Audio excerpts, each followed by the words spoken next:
Assalamualaikum warahmatullahi wabarakatuh. Kembali lagi di channel saya. Channel yang akan memberikan seputar informasi cryptocurrency ataupun airdrop ya. Jadi seperti biasa di sini saya akan mengabarkan beberapa informasi lagi mengenai Pi Network tentunya. Jangan di skip ya, tonton sampai selesai agar Anda tidak gagal paham, oke?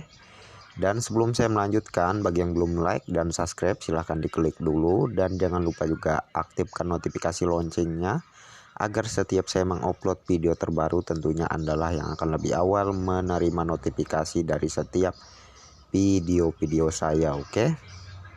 Dan oke ya, kita di sini akan membahas beberapa informasi mengenai Pi Network ya, yang mana banyak sekali para pioneers ya yang tentunya antusiasmenya sangatlah tinggi kepada Pi Network. Dan tentunya ucapan dari saya selamat bagi yang udah lulus KYC, dan bagi yang belum lulus KYC harap bersabar ya, tetap semangat dan teruslah menambang di aplikasi Pi Network ya. Dan oke, kita akan menuju ke beberapa informasi yang sebelumnya saya dapatkan dari sosial media saya ya. Sebenarnya ini udah direview sama saya sih mengenai informasi ini sebelumnya, namun tidak jadi masalah kan ya, kita informasikan lagi mengenai ini agar lebih jelas. Siapa tahu di antara kalian banyak yang belum mengetahuinya ya.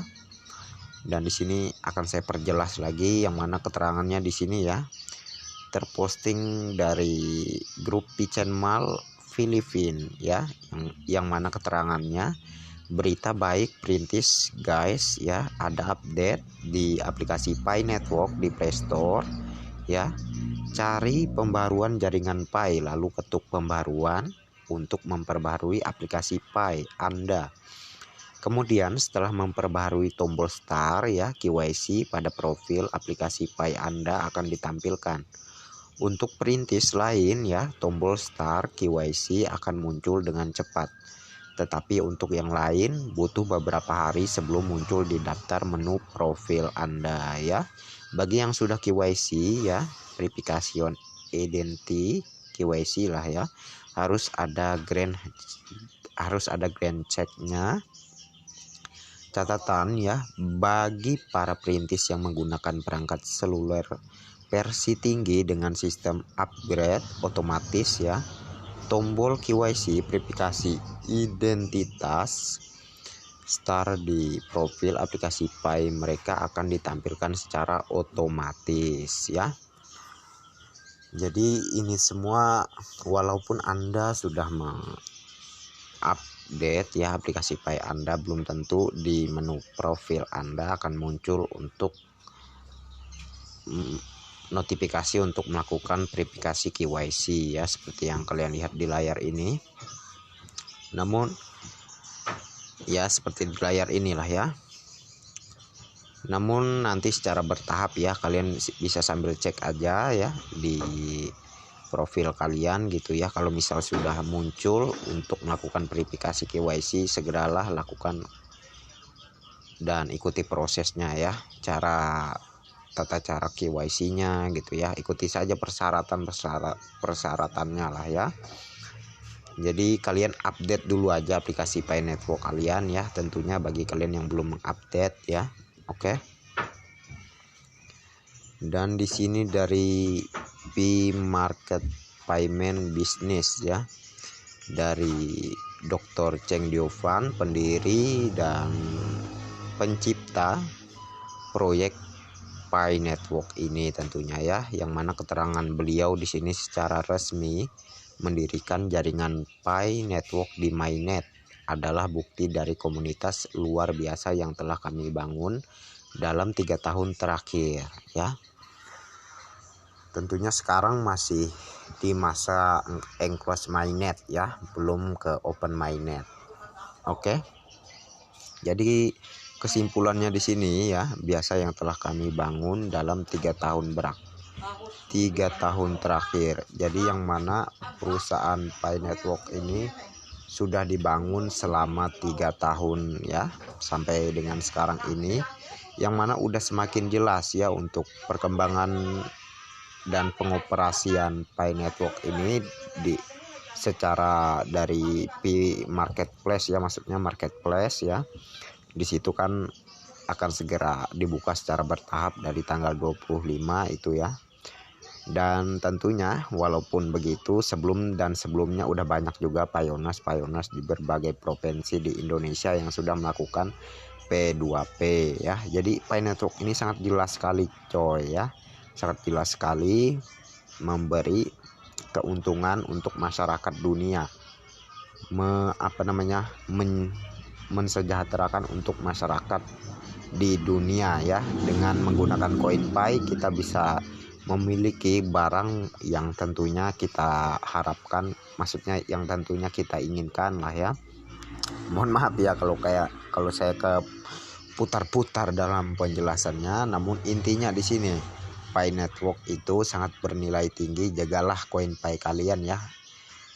Jikalau kalian tidak ingin menyesal pada saat nanti open mainnet terjadi barter besar-besaran dengan asumsi nilai Pi yang sangat-sangat fantastis ya. Oke. Tentunya tidak menutup kemungkinan bahwa harga Pi akan diterapkan di nilai 314.000 sekian dolar lah ya. Dan di sini ada keterangan lagi, pergi berbelanja ke Pichen Mall ya. Pichenmall.com. Jangan sia-siakan Pi Anda untuk barang-barang bernilai rendah. Jangan menukar apapun dengan kurang dari 1 Pi 314.159 dolar. Tolong hargai Anda sebagai hidup Anda ya. Pi akan menjadi kunci untuk membuka pintu metaverse, on-fi, on-life, semacam kehidupan ya. Jadi hargailah Pi Network milik Anda. Pi ini sangat bernilai tinggi. Dan bagi Anda yang menjualnya dengan harga receh, saya pastikan 100% pada saat open mainnet Anda akan menyesalinya. Oke. Dan di sini ada lagi sebuah keterangan dari grup ya Pi Network lah ya, yang mana di sini diposting oleh Amin Wahyudi, yang mana keterangannya dengan cara Pi Network berjalan alih-alih negara mengadopsi Pi sebagai alat pembayaran yang sah ya. Pi akan mengadopsi negara sebagai negara hukum untuk tender.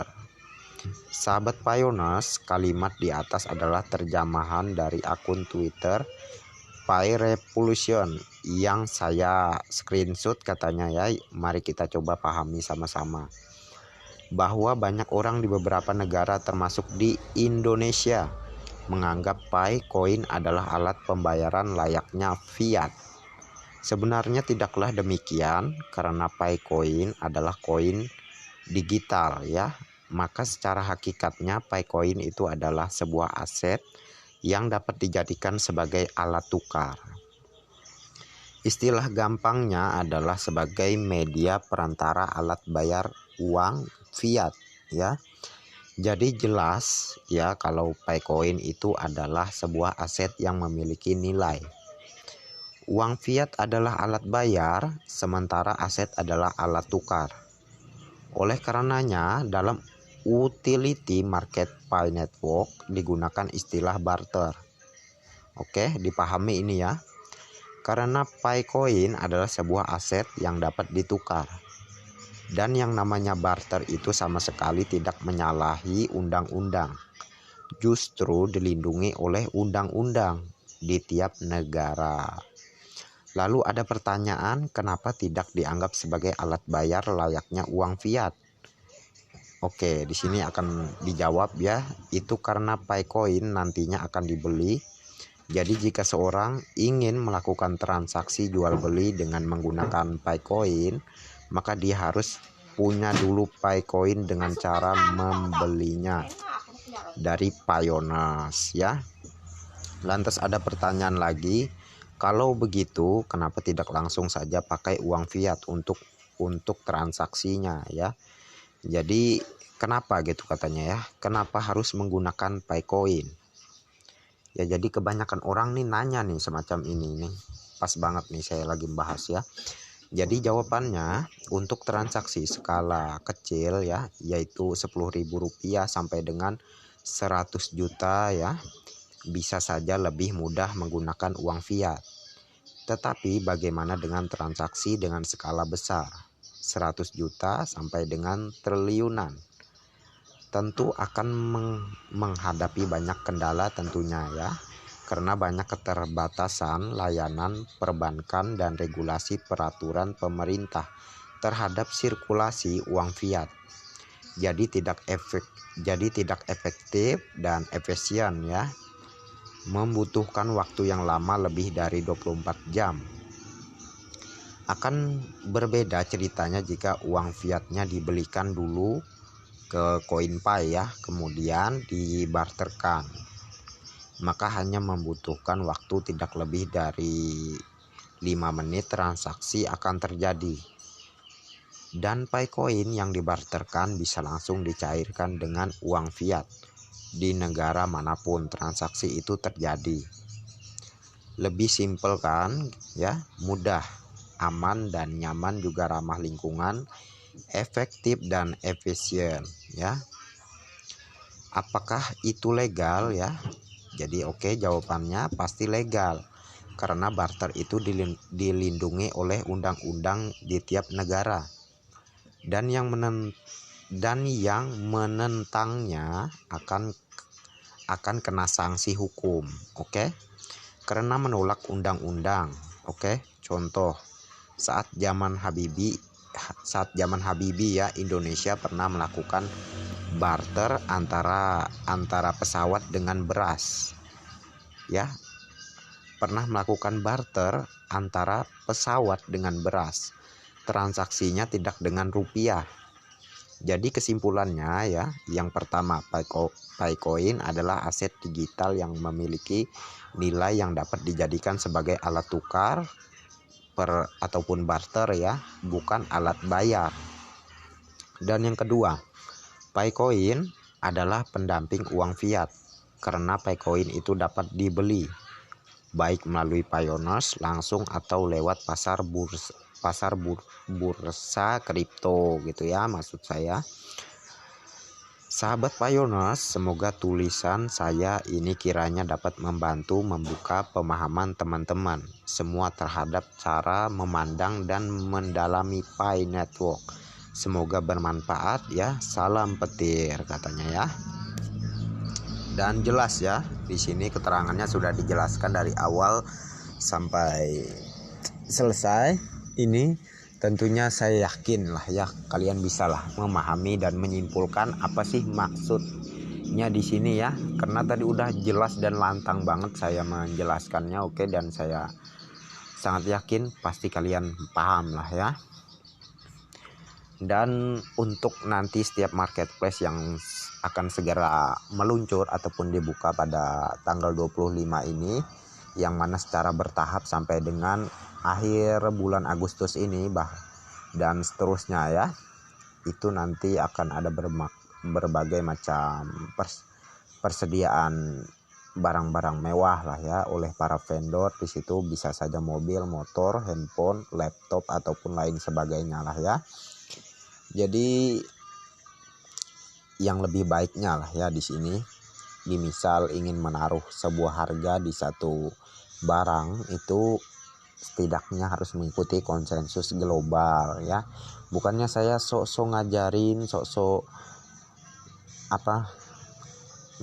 ngajarin lah ya kepada Anda, misalnya Anda sebagai Pioneers ataupun Anda ingin menjadi Pioneers nanti di Pitchen Mall gitu, bukan maksud demikian ya. Tentunya saya yakin Anda ingin nilai Pi sangatlah tinggi, Anda ingin nilai Pi sangatlah berharga ya, sangatlah berharga tinggi lah ya maksud saya, oke. Dan itu semua tergantung kita, tergantung para Pioneers dan Anda yang sebagai seorang vendor ya. Jadi usahakan setidaknya taruhlah harga di barang Anda itu paling enggak dengan asumsi nilai konsensus global ya, atau enggak jauh lah dari perhitungan konsensus globalnya, oke. dan ini semua demi kebaikan kita bersama ya. Dan dengan kesepakatan kita bersama semacam ini, dengan menaruh harga yang tentunya sesuai dengan konsensus global, itu akan menjadi nilai nilai yang akan kedepannya saat open mainnet diterapkan oleh pihak core team di harga 1 pai-nya ya, harga 1 pai-nya. Oke. Dan itu semua tergantung kesepakatan antar Pioneers dan vendor. Oke. Dan ayolah, nggak usah ragu-ragu lagi, kita mulai dari sekarang ya. Kalau ingin harganya tinggi, kitalah yang menentukan harganya, kitalah yang menentukan nilainya ya. Tentunya seperti yang saya katakan ini, saya nggak sembarangan ngomong juga. Saya sudah mendapatkan informasi juga seperti yang kemarin, bahwa pihak core team itu memberikan wewenang kepada pihak Pioneers untuk melakukan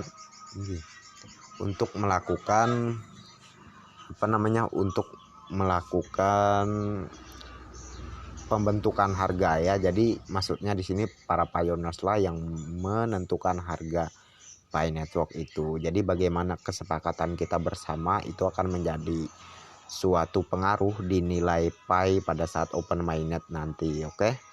Dan oke ya, mungkin saya cukupkan sampai di sini saja mengenai informasi mengenai Pi Network ini. Dan terima kasih bagi kalian yang udah mampir di channel saya, dan yang udah like dan subscribe, saya sangat berterima kasih banyak sekali ya. Dan bagi yang belum like dan subscribe, silahkan diklik. Tentunya di channel saya ini gratis, tanpa dipungut biaya sedikit pun ya. Tinggal like dan subscribe, nggak susah amat kok, tinggal diklik aja gitu ya. Dan jangan lupa juga aktifkan notifikasi loncengnya agar setiap saya mengupload video terbaru, tentunya Anda yang akan lebih awal menerima notifikasi dari setiap video-video saya. Oke, dan next time. Assalamualaikum warahmatullahi wabarakatuh. Bye bye.